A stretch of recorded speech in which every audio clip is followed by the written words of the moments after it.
everyone, welcome back to Architecture and Planning with Rahul, your go-to space for everything design, planning, and architecture related. Today we're diving into the timeless beauty of classical Greek temples, specifically the Doric order, the oldest and simplest of the classical styles. We'll break down each architectural element from bottom to top, so by the end, you'll know your stylobates from your acroteria. Let's start from the ground up. At the very base of the temple lies the crepidoma, a stepped platform made up of multiple layers. Stereobate, the lower steps that form the foundation. Stylobate, the topmost step of the platform, where the columns begin their rise. Now, moving upward, the iconic columns of the Doric order.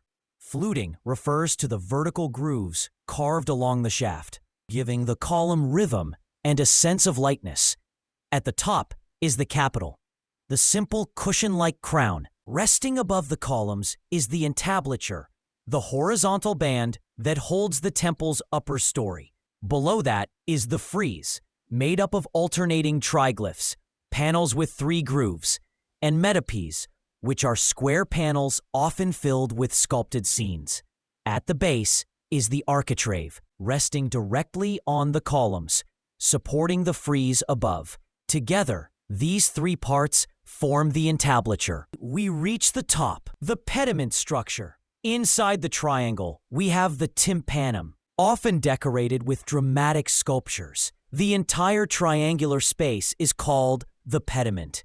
And topping it all off is the acroterium, a sculptural ornament placed at the apex and corners. Together, they give the temple a strong silhouette and visual balance. Let's explore the 5 key characteristics that define the facade of a classical Greek temple. They reflect the values and philosophies of ancient Greek architecture. First is symmetry. The Greek temple facade is always bilaterally symmetrical. That means if you divide it down the center, both sides mirror each other perfectly. This symmetry reflects the Greek obsession with balance and order. Second, we have proportionality.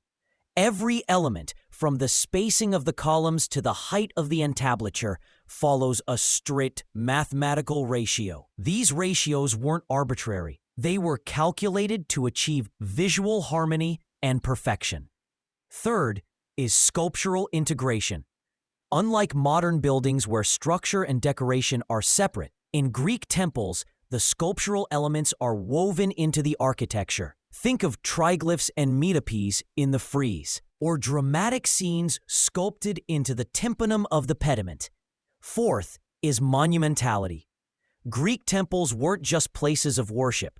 They were statements of power and reverence. Every part of the facade was designed to impress, from the soaring columns to the intricate details, all to honor the gods in the most majestic way possible. And finally, orientation. Most Greek temples face east, allowing the morning sunlight to illuminate the inner sanctum. This alignment symbolized enlightenment, rebirth, and the divine. Let's take a quick look at some of the most iconic Greek temples from the ancient world. Starting with the Parthenon temple in Athens, Greece, a masterpiece of Doric architecture. It stands proudly on the Acropolis and is a symbol of classical Greek excellence in art and construction. Next is the Temple of Aphaia on the island of Aegina, Greece. Notice the use of bright colors in its original form. Then we have the Temple of Zeus in Olympia, Greece, once home to one of the 7 wonders of the ancient world. And finally, Temple of Athena in Paestum, Italy, showcasing strong Doric features and one of the best surviving examples outside Greece. Each of these temples highlights the grandeur, symmetry, and spiritual significance that defined ancient Greek architecture. That's all in this video. If the video was helpful, give the video a thumbs up. Subscribe to Architecture and Planning with Rahul for more design insights. Until next time, keep building knowledge.